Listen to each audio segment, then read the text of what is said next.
by Putin on Ukraine in the way that we are told every day. This started in 1990, February 9th, 1990. James Baker III, our Secretary of State, said to Mikhail Gorbachev, NATO will not move 1 inch eastward if you agree to German unification, basically ending World War II. And Gorbachev said, that's very important. Yes, NATO doesn't move, and we agreed to German unification. The U.S. then cheated on this, already starting in 1994, when Clinton signed off on basically a plan to expand NATO all the way to Ukraine. This is when the so-called neocons took power, and Clinton was the first agent of this. And the expansion of NATO started in 1999 with Poland, Hungary, and Czech Republic. At that point, Russia didn't much care. There was no border other than with the Königsberg, but other than that, there was no direct threat. Then the U.S. led the bombing of Serbia in 1999. That was bad, by the way, because that was a use of NATO to bomb a European capital, Belgrade, 78 straight days to break the country apart. The Russians didn't like that very much. But Putin became president, they swallowed it, they complained, but even Putin started out pro-European, pro-American, actually asked maybe we should join NATO when there was still the idea of some kind of mutually respectful relationship.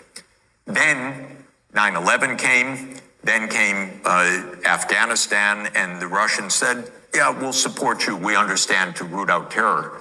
But then came 2 other decisive actions. In 2002, the United States unilaterally walked out of the anti-ballistic missile treaty. This was probably the most decisive event, never discussed in this context.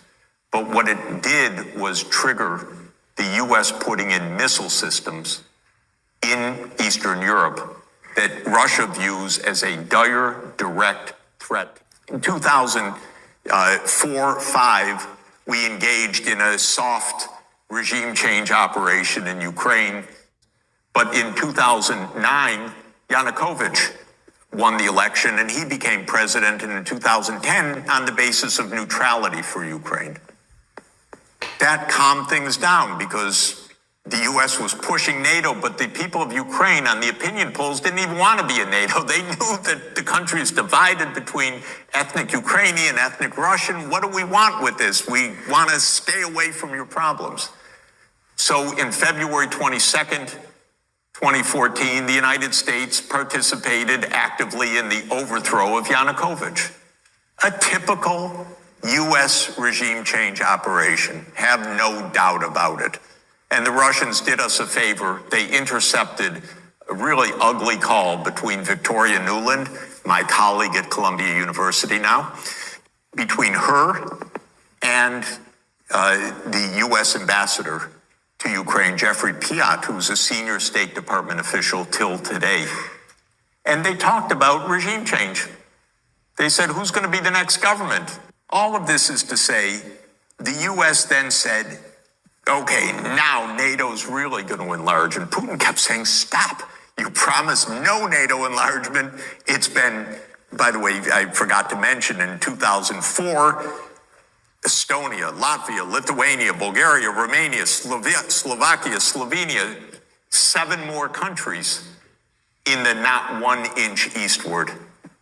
And then, okay, it's a long story, but